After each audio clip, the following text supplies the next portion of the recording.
Welcome back. Or if this is your first time, thank you for stepping into this quiet moment with us. Tonight, we won't visit castles or bustling markets. We pause in a dusty courtyard where quiet eyes watch the world and laughter fades softly into the wind. In the Middle Ages, children weren't truly children.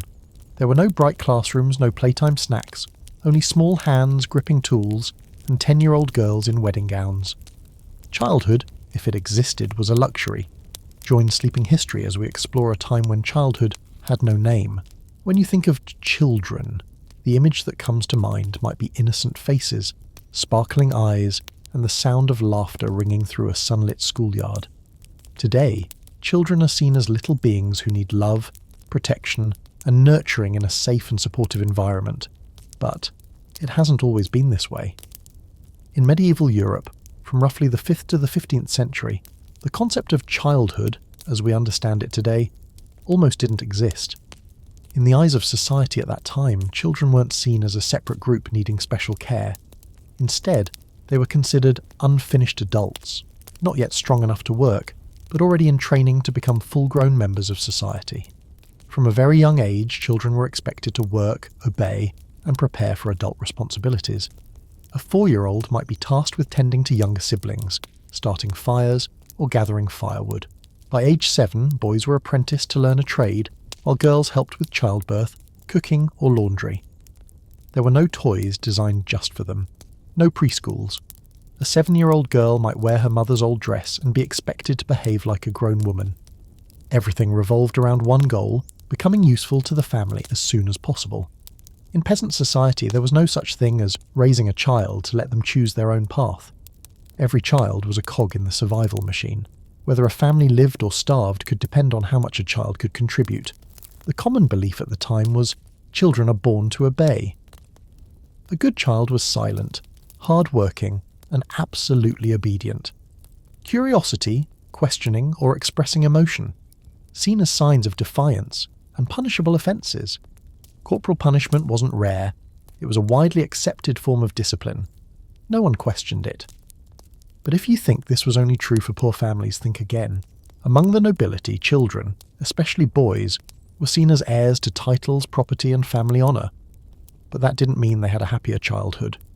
From an early age, noble boys were trained in literacy, swordsmanship, horseback riding, and etiquette.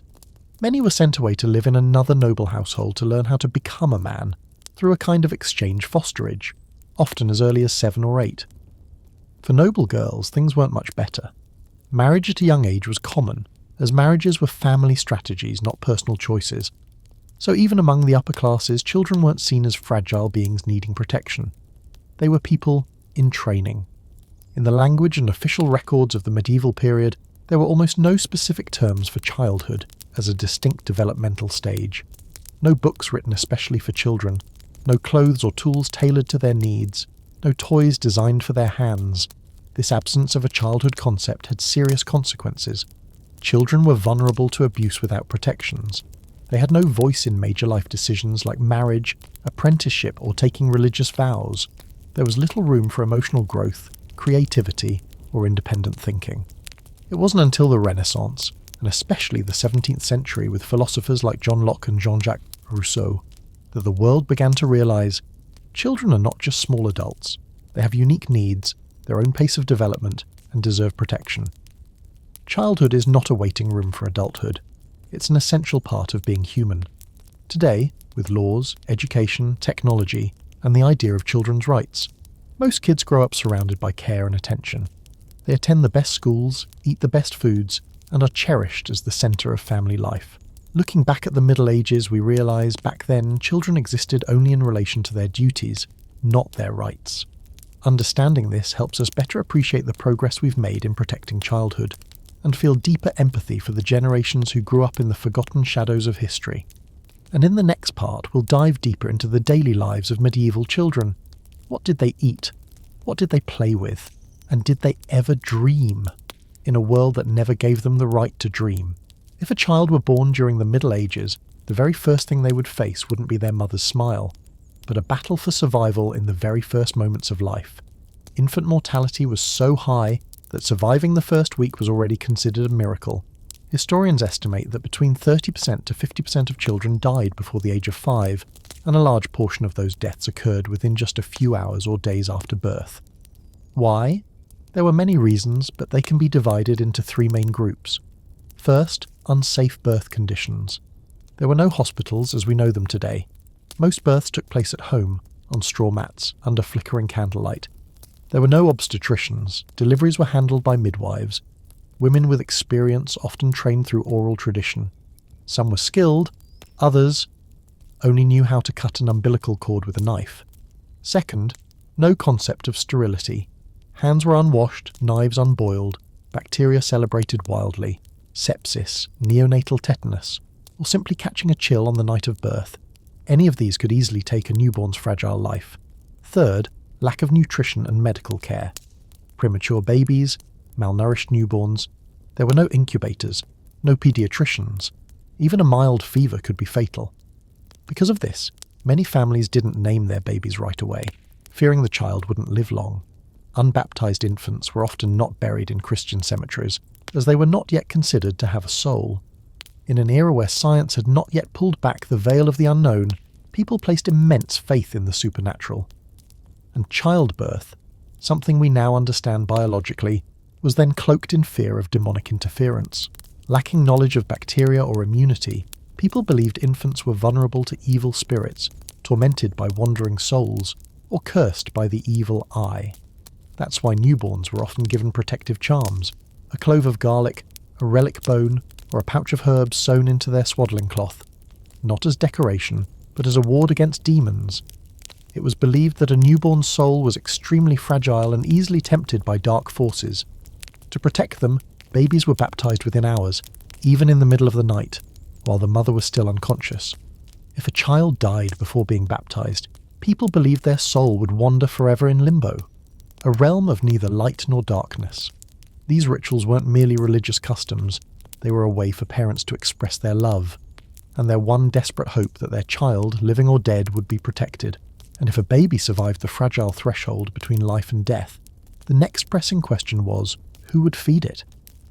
Among peasants, mothers usually breastfed their own children. It was the only affordable, and often the only available, option. However, if the mother died during childbirth, which was tragically common, the infant had to rely on a neighbour or relative to nurse them. Among the nobility and wealthy, wet nurses were hired, women who were already lactating and paid to breastfeed another's child. It was believed that nursing affected a woman's appearance, health, and ability to have more children, so many noble women considered breastfeeding crude and unrefined. Interestingly, wet nurses were chosen with great care. They had to be healthy, kind-looking, have a good supply of milk, and be morally upright. It was believed that a wet nurse's mood and moral character could pass through her milk and influence the baby's personality. But if no one was available to nurse the baby, and there was no formula milk like we have today, infants were fed with substitutes, thin rice porridge, honeyed water, or goat's milk. Naturally, the death rate among babies fed with such alternatives was much higher. Even if a child received enough milk and survived baptism, their life was still far from secure.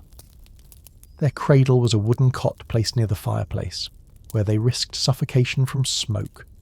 Worse still, babies sleeping in the same bed as parents could be accidentally smothered as adults shifted in sleep.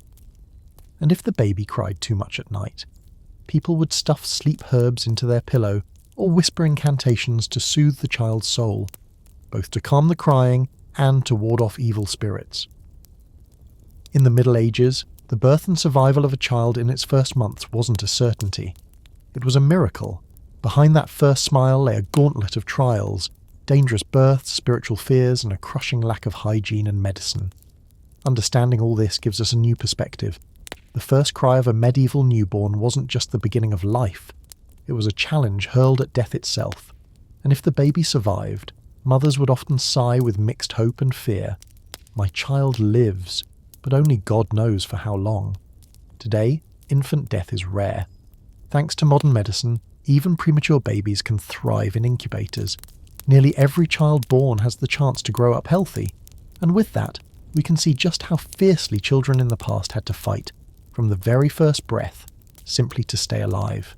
In today's world, we often hear terms like positive parenting, non-violent education, or child-centered learning, approaches that emphasize listening, understanding, and nurturing a child's emotional well-being. However, if we were to step back into the Middle Ages, a time often associated with darkness and hardship, such concepts were virtually non-existent.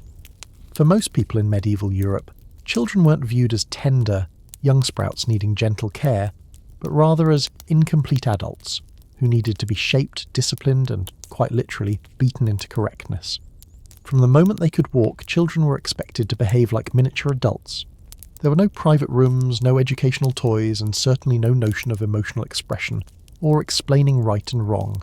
Children were taught to obey, remain silent, and never talk back. Parents, particularly fathers, were considered the earthly representatives of God, holding absolute authority within the household. Their words were law.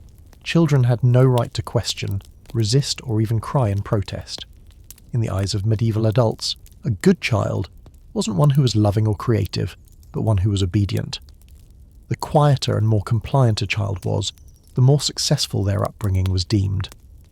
One of the most common methods of education was corporal punishment, and not the mild kind of discipline we might imagine today, but harsh, painful, and sometimes downright brutal beatings. Bamboo rods, wooden rulers, leather straps, all were considered useful tools to purge disobedience from a child's soul. Many religious texts from the Middle Ages affirmed this belief. The biblical saying, "Spare the rod, spoil the child," was frequently cited as divine justification for beating children. This was especially true in schools, most of which were run by clergy. There, corporal punishment wasn't just allowed, it was part of the curriculum. Make a mistake, get whipped.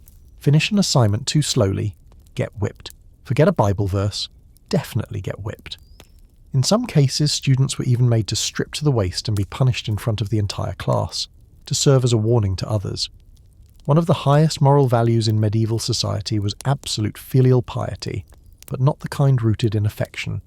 It meant complete submission, never talking back, never resisting. Children were taught to be humble, never to act smarter than adults, and never, under any circumstances, to question authority. Peasant children were expected to take up their father's trade from an early age.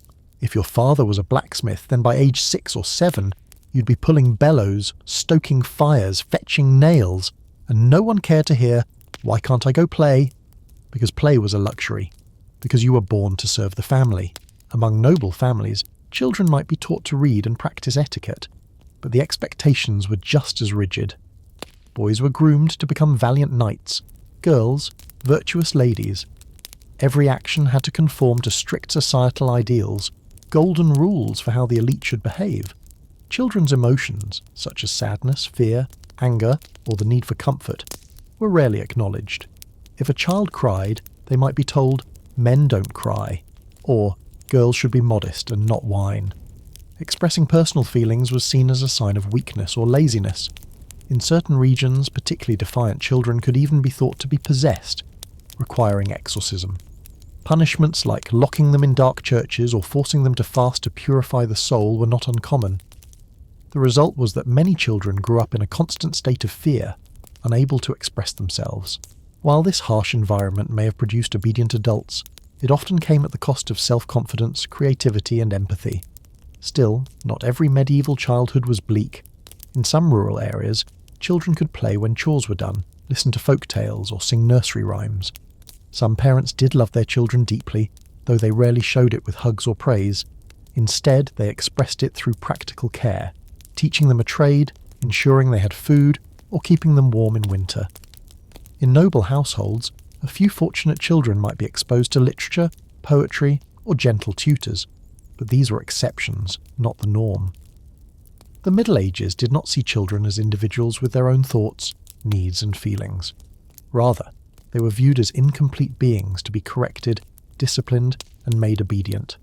Love, if it existed, was hidden beneath strictness and preparation for a future where there was no room for softness. Quite a contrast from today, isn't it? Now we raise our children without violence, through sharing, listening, conversations, and mutual understanding. In fact, hitting a child today, if severe, can be classified as child abuse and subject to legal punishment. Modern laws include extensive protections for children, and rightly so, because children are the future of any nation. The growth and development of a country depend heavily on the nurturing of these tender young shoots. If a child in the 21st century can casually carry a backpack to school, in the Middle Ages learning to read was nothing short of a noble privilege. It wasn't something every child could dream of, let alone a basic right acknowledged by society. For the vast majority of children living under the feudal system, education was a faraway, dimly lit world, like a lighthouse whose glow never reached the fields where they toiled. Within the social landscape of medieval Europe, only a few specific classes had the means to give their children access to literacy. These included the nobility, the clergy, and occasionally wealthy merchant families. For noble boys, education was not just about reading and writing. It was a stepping stone to significant roles in society: priesthood, government service, or estate management. Schools for such children were typically attached to monasteries or large churches, where Latin, not the local vernacular, was the primary language of instruction. And noble girls, although their opportunities for education were more limited, they could still receive private instruction at home, particularly in reading the Bible, letter writing, embroidery, and the skills required to become a wife and mother. But let's be clear, even as the daughter of a lord, she was never expected to achieve greatness, only to be well-mannered, modest, and sensible. Unlike today's classrooms with blackboards and desks, medieval schools were often dimly lit rooms inside monasteries where monks doubled as teachers. Students sat on wooden benches memorizing scripture and learning classical Latin, a language they would never use in everyday life. There were no mass-printed textbooks, no multiple-choice tests, but plenty of leather straps and canes, as corporal punishment was a common tool for disciplining inattentive students. Education wasn't about developing critical thinking. It was about memorization, obedience, and grooming the student to serve either the church or the aristocracy. Knowledge, in that world, was seen as something sacred, belonging to God and those he had chosen. For peasant children, the world of books and classrooms was utterly out of reach. From as early as 6 or 7, they were expected to help in the fields, herd animals, or learn a craft to support the family. Instead of learning letters, they learned how to tell when soil was moist enough for sowing, how to guide a plough without breaking the axle, and how to recognise the scent of healthy hay versus that of a sick animal. In this world, survival was the harshest teacher. A child might not know how to spell their own name, but could read every flicker of emotion on their mother's face, whether it came from a failed harvest or rising taxes. In a society where illiteracy was the norm, being able to read was like magic. In many rural villages, entire families, or even whole generations, might never learn to read or write. Any form of education in the Middle Ages was inseparably tied to religion. Children did not go to school to develop as individuals, but to become good in the Christian sense, humble, obedient, and God-fearing. What they learned, if they were lucky enough to study at all, centred around the Bible, liturgical hymns, stories of saints and martyrs, and church laws. Everything was taught in Latin, a language not only difficult to grasp but deeply hierarchical. It created a boundary between the knowers and the unknowing, a division that helped preserve the power of the clergy and nobility, who were the only ones who could read God's word, write decrees, and understand the law better than the common folk. Although academic education was largely inaccessible, many children from farming or working-class backgrounds still learned through a different path: apprenticeships. A child might be sent to live and work with a blacksmith, a carpenter, a baker, or a tailor, to labour while learning the trade.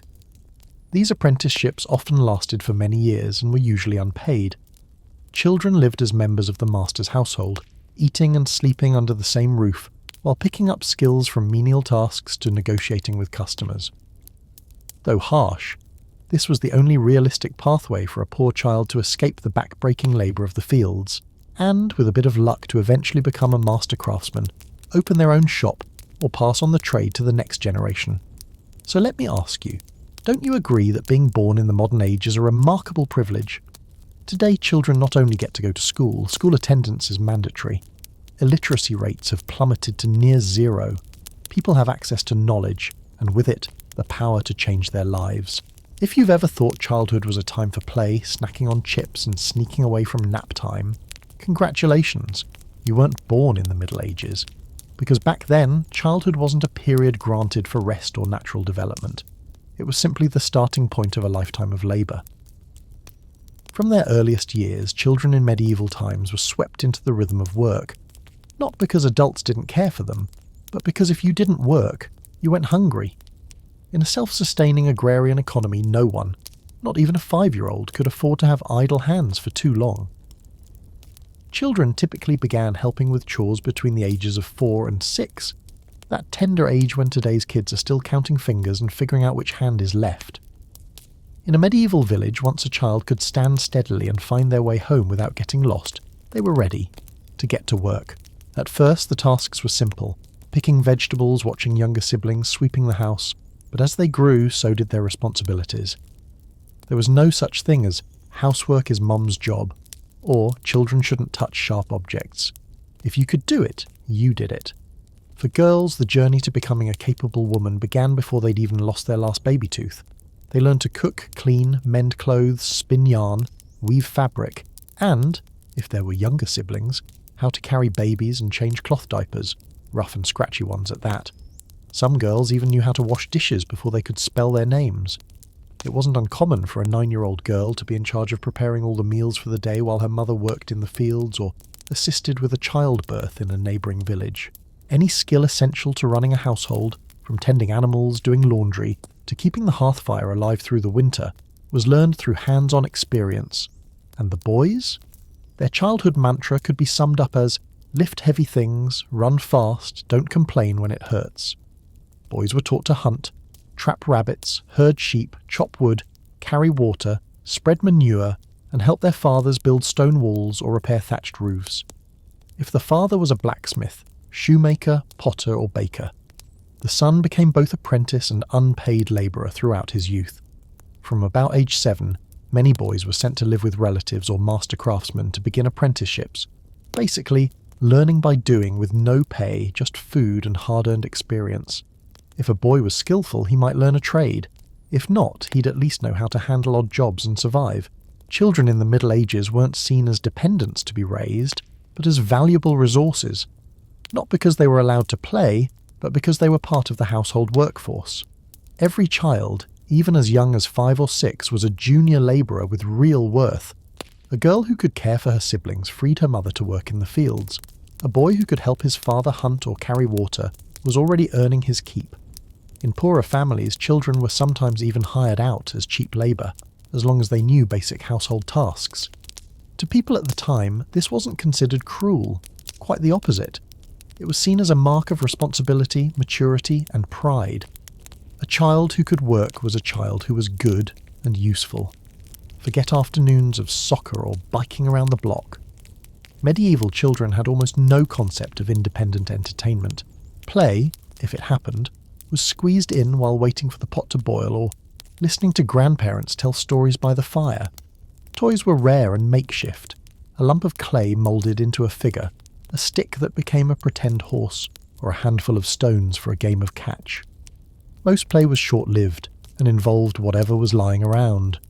No one had the time or money to make toys specifically for children.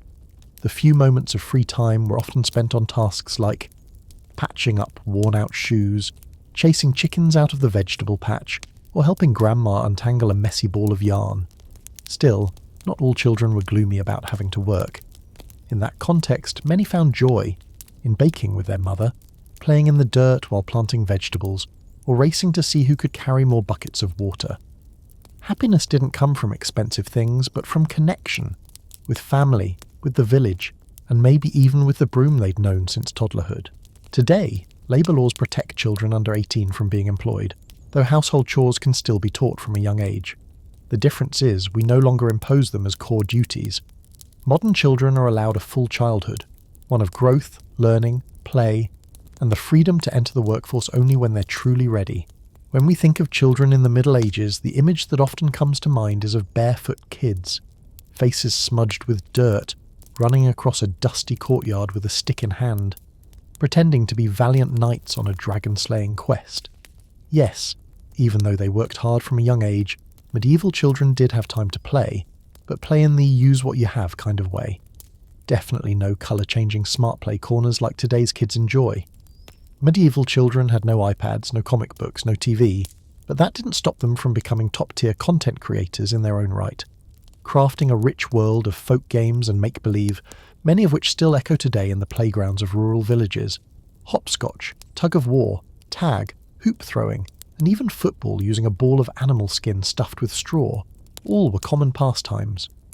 Some games had roots in ancient agricultural or religious rituals, but evolved over time just for fun. Take Blind Man's Bluff, a game played by English children in the Middle Ages. Not just entertaining, but great for training reflexes. In poorer villages, role-playing games were a favourite. One child would be the priest, another the farmer, someone else the knight, and the neighbour's dog. That was the dragon. Their imaginations weren't limited by material things. One pile of straw could become a haunted castle, and a dry twig was Excalibur. With no mass-produced toys, children made their own from anything they could find. Rag dolls or ones stuffed with hay were popular among girls. Though simple, each doll had a name, a family, an outfit sewn from fabric scraps by the little hands that played with them. Boys favoured wooden carts, mini handmills, or spinning tops made from animal bones. In some places, kids would float seashell boats down the village drainage ditches, then argue because my boat's slower than his. Yes, bones, real bones. Sheep and goat bones, after the meal, were washed and repurposed as game pieces, dice, or parts, for what might be considered a medieval version of Jenga. With a bit of imagination, even a sheep's leg bone could become a wizard or an ancient tomb guardian. There were no paint sets, no Lego, no slime, but it's doubtful medieval kids ever felt they lacked toys. Because under their hands, anything could become a magical world. If there's one thing in the Middle Ages that resembled Disneyland, it was the village fair. These rare annual events saw the whole village pause their work to celebrate, feast and play. Children got to wear fancier clothes, maybe a linen dress with no tears at the hem, or borrowed leather shoes from an older sibling. They joined parades, danced in circles, watched puppet shows, silent plays, juggling acts, stilt walkers, and trained animal performances. At bigger festivals, they even got to taste treats that were otherwise unheard of. Sweet pastries, baked apples, honey candies. The games, too, were supercharged versions of daily ones. Team tug-of-war, hoop toss at a hay-stuffed scarecrow, or contests to see who could blow the loudest horn, made from a real buffalo horn, of course. The village fair was that one magical day, or day and a half, when children truly got to be children, before returning to the tasks of herding sheep, milking goats, gathering firewood, and sweeping the home. In the end, the world of medieval children's entertainment was both humble and wildly imaginative. Even amid poverty and the burden of early labour, kids found joy in the simplest things.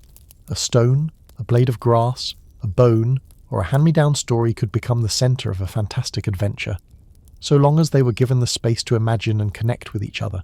Today, when we see modern kids listless in front of piles of high-tech toys, one can't help but miss the days when a single stick could send a whole village of children into fits of laughter. One of the most striking realities about children in the Middle Ages, especially girls, was how early many of them were married off. A little girl, still learning how to skip rope, still struggling to stitch a straight seam on a handkerchief, might suddenly find herself wrapped in a wedding dress, often one patched together from her mother's old gown. In the medieval world, there was no such thing as a long, carefree childhood. In many regions, girls as young as 12, sometimes even 10 or 11, were married off, not out of love, but as part of an arrangement between two families. And love. That was something for travelling bards to sing about, or for noble poets to write into romantic tales.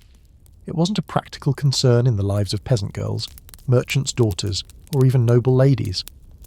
Across much of medieval Europe, particularly among the noble and wealthy classes, marriage was never a personal choice. It was a calculated move in a much larger game of political and economic strategy. The parents would meet, negotiate dowries, lands, or unpaid debts. If all went well, a girl too young to understand what love even meant would become the youngest bride in the village. Sometimes the girl hadn't even met her future husband before the wedding day. In other cases, she was sent to live with her in-laws as a foster daughter, growing up under the watchful eye of her future mother-in-law, who served both as a tutor and an evaluator of her worthiness as a wife. It's hard to imagine today, but the idea of marrying for love was nearly foreign at the time. For most girls, marriage wasn't the sweet reward of a first romance. It was the beginning of duty, to be a wife, a mother, and the keeper of a household that didn't feel like home. No one asked, "Do you want to marry him?" That question simply didn't exist. A good girl listens to her parents, her mother might say. And so, with hastily braided hair and wide, uncertain eyes, the little girl would leave her family's home, sometimes never to return. One of the most heartbreaking truths is that many of these young girls, still in their early teens and not yet fully through puberty, became mothers themselves. While their peers were still playing tag or jumping in puddles, they were learning how to breastfeed, rock a crying baby to sleep, and manage a home from dawn till night. Childbirth in the Middle Ages was extremely dangerous, especially for such young and underdeveloped bodies. There were no obstetricians, no ultrasounds, no delivery rooms, only midwives and a smoky little room. Some didn't survive their first labour, others lived on but carried the trauma of being a mother before they'd even understood what it meant to be a woman. And yet, even in this bleak picture, there were glimmers of warmth, like sunlight filtering through a thatched roof. Some young couples eventually did fall in love. Some older husbands were gentle, treating their young wives with kindness, like daughters. Some girls, with spirits stronger than their size, grew into formidable women, matriarchs who kept the hearth warm for generations. But those were the exceptions. Most children in medieval society had no control over their destinies. Their lives were like tiny boats set adrift in a vast ocean, while someone else held the rudder. When a girl was married off too early, she lost the most sacred gift of childhood, the right to grow up at her own pace. There was no time to dream, to play with dolls, to make mistakes and be forgiven. From a shy girl who hid from sewing lessons, she had to become someone who faced the firewood pile, the crying infant, and the stern gaze of her mother-in-law. And boys weren't spared either. Though they weren't typically forced into marriage at such a young age, they were expected to grow up fast. By age 8 or 10, they were already learning to work the fields, wield a weapon, or take on the family trade. Love? They were taught it was something that could come after duty. As the kitchen fire burned low, an old woman might tell stories of her youth, when she learned embroidery while carrying her first child. She would smile, not with bitterness, but acceptance. That's how it was, she'd say. A girl who grew up too slowly. She'd never marry. To us today, these stories sound like tragedies, but to people back then, they were simply life. In the Middle Ages, children didn't just contend with poverty, hard labour, or forced marriage. They also lived in a world riddled with disease and ever-present danger. With medicine still in its infancy, no concept of bacteria, no antibiotics, no vaccines, surviving childhood was, quite literally, a miracle. Infant and child mortality rates were staggeringly high. Historians estimate that up to half of all children never made it to their 5th birthday. Children frequently fell victim to severe infectious diseases: measles, smallpox, typhoid, diphtheria, dysentery, whooping cough, and most notoriously the plague, which decimated millions across Europe. These illnesses spread rapidly in cramped, damp living quarters, through contaminated water, poorly prepared food, and unhygienic surroundings. In rural areas, children often played near animals, animal waste, and swarms of insects, with no understanding of sanitation or preventive care. Disease was not just a tragedy for adults. It was a constant, direct threat to children's lives. The Black Death, for example, when it swept through in the 14th century, spared no one, regardless of age or social status. Many children never lived long enough to understand the world they were born into, swept away in the silent terror of a society powerless before invisible killers. Sick children weren't treated with medicine in any modern sense. There were no antibiotics, no concept of vaccination. Care fell to herbalists, monks, or self-proclaimed healers, using outdated methods steeped in spiritual belief and inherited folk knowledge. Their success, or failure, often depended more on chance than science. If a child had diarrhea or swollen glands, common signs of infection, treatment was mostly passive. There were no rehydration salts, no clean water, no nutritional therapy. Children either pulled through on their own, or they didn't. The most painful truth is that child death was often seen as normal, a part of life. People were not shocked when a child died, because they had grown accustomed to it. A mother might give birth to 8 or 10 children, but only 3 or 4 would survive to adulthood. Funerals for small children were simple, sometimes without coffins. A baby might be wrapped in cloth and buried beneath a tree or at the edge of a field. This apparent coldness wasn't born of cruelty, but of necessity. It was a psychological armour, how people in the Middle Ages coped with relentless loss. They believed that children who died young went directly to be with God, to enjoy eternal life in heaven. Faith played a crucial role in helping families process grief. A child's death was seen not as a punishment, but as a divine calling, a gift granted, then taken back. Because of this, many families avoided naming their newborns until the child had survived past infancy, typically 1 year. In some regions, they even avoided using the child's real name at all, opting for nicknames or generic labels, hoping to trick death and spare the child's life. The life of a medieval child was as fragile as a candle flame in a drafty room. With little nutrition, no immune support, and no medical infrastructure, children were vulnerable to high fevers, pneumonia, malnutrition, parasitic infections, umbilical infections, meningitis. In the dead of winter, many simply froze to death for lack of warm blankets. Even if they survived their illness, the long-term effects could be devastating. Stunted growth, blindness, deafness, paralysis. But in a society with no rehabilitation, no disability services, no inclusive education, these children were often abandoned, shunned, or left entirely dependent on the mercy of others. And yet, despite the sorrow, death was not always considered a tragedy. In deeply religious medieval Europe, the belief that innocent children became angels was widespread.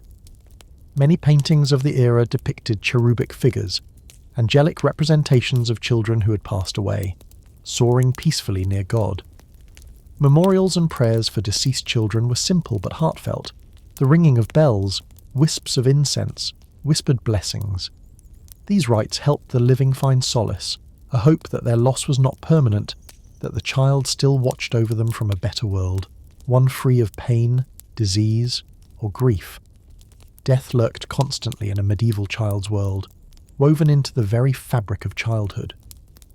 Where today's children receive vaccines, clean water, and medical attention, those of the past had to wrestle with mortality from the moment they were born. That fragility is not just a historical sorrow, it is a powerful reminder. Every small life deserves protection. Every child deserves the chance to grow, not by miracle, but by care, knowledge, and love.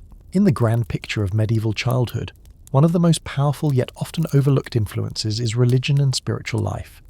In an age where faith was not only a moral compass, but the very framework through which people interpreted the world, children were never outside its grasp. From the earliest years, a medieval child was ushered into a spiritual world filled with vivid imagery, solemn rituals, and a sacred kind of fear. From the moment they could speak, children were taught to fold their hands in prayer before meals, before bed, and upon waking. Simple prayers like the Our Father or the Hail Mary were memorized long before they could even write their own name. Religion was not an optional subject. It was as much a part of life as eating, breathing, or falling silent when a monk passed by.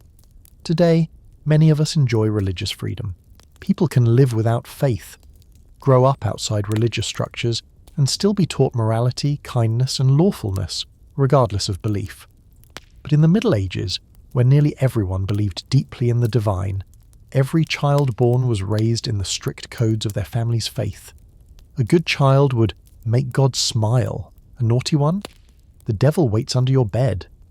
These messages were reinforced not just by parents, but by priests, monks, and even the terrifying murals painted on church walls.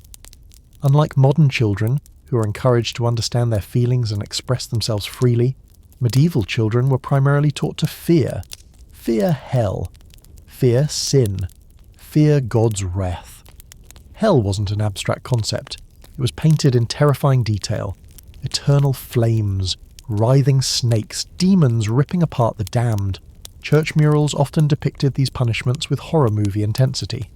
People boiling in cauldrons, souls dragged by iron hooks, even children being swallowed by monstrous devils. These weren't meant to spark imagination. They were warnings. In some regions, boys as young as 7 heard sermons about carnal sin, a concept far beyond their understanding, but one they were taught to dread. This early exposure left lasting psychological impacts. Many children grew up with an ambient sense of guilt, even when they had done nothing wrong. Despite their age, children, especially boys, played important roles in religious life. Boys as young as 6 or 8 might serve as altar boys, holding candles, ringing bells, or learning to recite Latin scripture, often without understanding a word. It was both a sacred duty and a great honour. Girls, while barred from the altar, could still participate by joining the church choir or preparing flowers and candles for feast days. Their involvement wasn't purely spiritual, it was also social. A child who attended church diligently was seen as good. One who didn't might be judged as unruly or even dangerous. But religion wasn't all fire and brimstone. For medieval children, it also opened up a magical world, where saints performed miracles, angels could descend to save the righteous, and a single heartfelt prayer might restore sight to the blind. Stories of Jesus turning water into wine or St. George slaying a dragon weren't confined to the pulpit. They spilled into lullabies, games, and imagination. Children might even play at being martyred saints in pretend games. Interestingly, for a medieval child, the line between fairy tale and doctrine was almost non-existent. They believed in monsters and angels with equal conviction, without question, without irony. And then there were the darker folkloric tales that blended faith with fear. Legends of ghostly children who wandered the woods because they died without baptism. These were told and retold, embedding a quiet, unshakable fear of sin and death deep in a child's heart. As grim as it sounds, this was part of the spiritual education system of the time. A child who feared sin, believed in God, and sensed the moral weight of every action, not through logic, but through raw instinct, was considered well raised. In short, religion wasn't just a background note in the music of medieval childhood. It was the rhythm, the melody, the lyrics. It shaped behaviour, emotions, and even the child's imagined future. Obedience wasn't simply about pleasing parents. It was about avoiding the clutches of the devil himself. Every action, from eating and sleeping to learning, was spiritually significant. To modern minds, this might feel oppressive, even harsh. But for a medieval child, living in a world defined by religious belief and sacred fear was as normal as blue skies and green grass. It was the only framework they knew, and in a world so full of uncertainty and danger, it was also a kind of shield. Faith, for all its shadows, offered both structure and protection in the chaos of medieval life. When we think of childhood, we often imagine a time of innocence and carefree joy, a stage of life where every child has the right to play, learn, and grow up surrounded by love. However, in the Middle Ages, a period rife with injustice and rigid social hierarchy, the concept of childhood took on very different shades, depending on the family into which you were born. Social class didn't just shape the lives of adults, it also determined the fate of every child from the moment they entered the world. Being born into a noble lineage was like receiving a golden ticket that largely dictated a child's entire life. From cradles inlaid with pearls to garments made of silk, every detail of a noble child's life starkly contrasted with that of the rest of society. Noble children often received formal education, a luxury afforded to only a select few. Boys might study Latin, philosophy, religion, swordsmanship and etiquette, all in preparation for a future as knights, clerics or rulers. Meanwhile, girls were trained to become true noble ladies. They learned embroidery, music, household management, and, most importantly, how to become valuable marriage alliances to connect powerful families. Yet, even with such privileges, life for noble children was not entirely easy. They were bound by strict expectations, under constant pressure to uphold the family's honour, and were often separated from their parents at a very young age to be sent to other castles, to be trained in courtly manners, or to learn how to be adults. Their childhood, if it existed at all, was confined within a gilded cage, beautiful, but far from free. On the opposite end, children of peasants, who made up the majority of the medieval population, faced harsh realities from before they were even born. If lucky enough to be born healthy, these children quickly had to learn to be useful to the family. By the age of 5 or 6, boys were already herding sheep, gathering firewood, or chasing away geese. Girls were caring for younger siblings, patching clothes, or cooking porridge, tasks considered instinctive and requiring little to no instruction. For peasant children, going to school was nearly unthinkable. not because they lacked intelligence or a desire to learn, but simply because no one had the money, time, or reason to send them. Food and clothing always came first. Even on holidays, instead of playing like noble children, they often joined their parents in the fields or took on odd jobs to help pay taxes. In the closed feudal system, a peasant child had virtually no path to rise in social status. They were trapped in a cycle of poverty, illiteracy, and obedience. Their fate, like that of their ancestors, was to toil the land, live a life of hardship, and die in obscurity. In towns and cities, the lives of urban children were somewhat more diverse in opportunity, though no less grueling. Many began working at a young age in family-run workshops or stores. Others were sent as apprentices to blacksmiths, bakers, weavers, and other trades, where they learned skills over many years before qualifying as full-fledged craftsmen.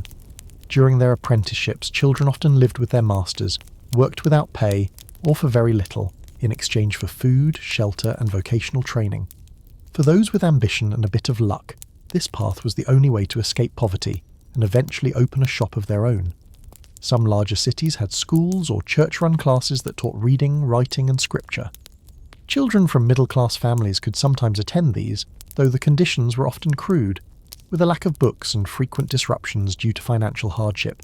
The most unfortunate group of all were orphans, those without parents, homes, or guardians.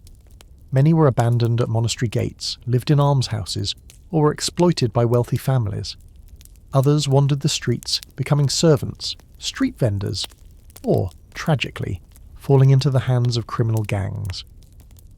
Although the church had humanitarian laws and some institutions to care for orphans, their living conditions were still extremely poor, lacking food, clothing, prone to disease, and deprived of educational opportunities. In a society already harshly divided by class, things were even more unforgiving for those without lineage. For orphans, it seemed that every door had already been shut before they even had the chance to knock. The class divide of the medieval period didn't just exist among adults. It was deeply etched into the lives of children, from their clothing, education, and forms of play to the very dreams they were allowed to have. While a noble child might dream of becoming a knight or nun, a peasant child might simply hope for a harvest that wouldn't fail. And as for orphans, perhaps their only wish was to survive the winter. Childhood in the Middle Ages, therefore, was far from a universally blissful time. It served as a mirror reflecting societal injustice, where one's birth determined everything, and where being a child did not equate to being carefree. The truth is, class divisions have existed in every era. Even today, the lives of children from elite or wealthy families differ greatly from those of peasant or working-class backgrounds. However, the lives of peasant or intellectually modest families' children are not nearly as difficult as they once were, and crucially, the chance to change one's destiny, especially through access to education, has made it far easier for today's younger generations to build better lives for themselves. In the world of medieval legends and folklore, the image of children is vastly different from what we are familiar with today. Rather than being symbols of innocence, pampering, and protection, children in the fairy tales of that era often carried dark, tragic fates, or were shaped through the lens of morality and obedience. One of the most striking features of storytelling culture during the Middle Ages was the use of children as tools for moral instruction. Fairy tales were not purely for entertainment as they are today, but served as vehicles to transmit societal values and ethics. As such, children in these stories rarely had room to express individual personalities or emotions. They existed as symbols, sometimes as victims, sometimes as rewards, but rarely as fully developed human beings. Take, for example, well-known Central European fairy tales such as Hansel and Gretel, or Little Red Riding Hood. Both reflect deep societal fears of hunger, getting lost, and lurking dangers. In Hansel and Gretel, the two children are abandoned in the forest by their parents due to a lack of food, a detail that is far from romantic and in fact very realistic in the context of widespread poverty and desperation during the Middle Ages. The act of a couple abandoning their children to survive was not viewed as inhumane, but rather as an inevitable consequence of the times. Similarly, Little Red Riding Hood is not merely a warning tale about getting lost, but also a moral lesson for girls who dared to stray from the prescribed path. The wolf, often interpreted as a symbol of lust or external threats, devours the girl as punishment for her curiosity or for talking to strangers. In these stories, children are not only victims of circumstances but also objects of punishment.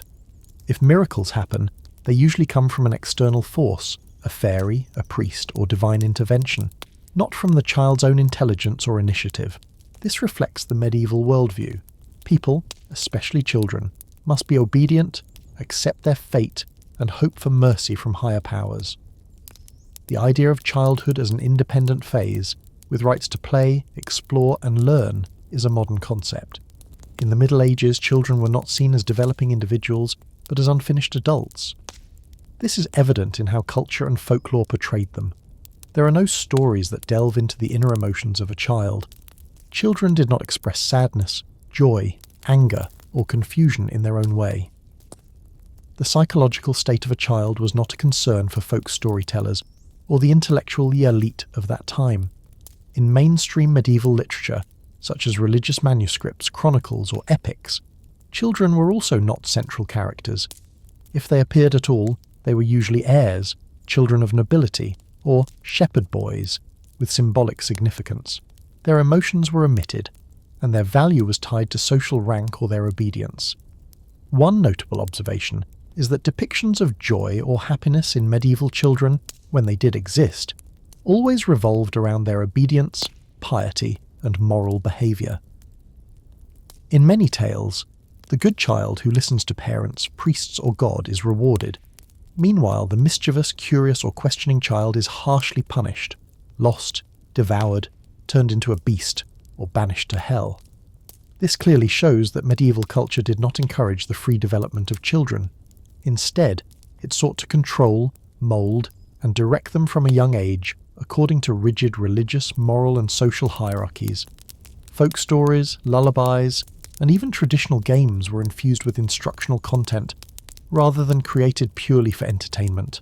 However, it cannot be denied that amid such harshness, folklore created a vibrant world, where children, though thrust into danger, were still central figures in magical narratives.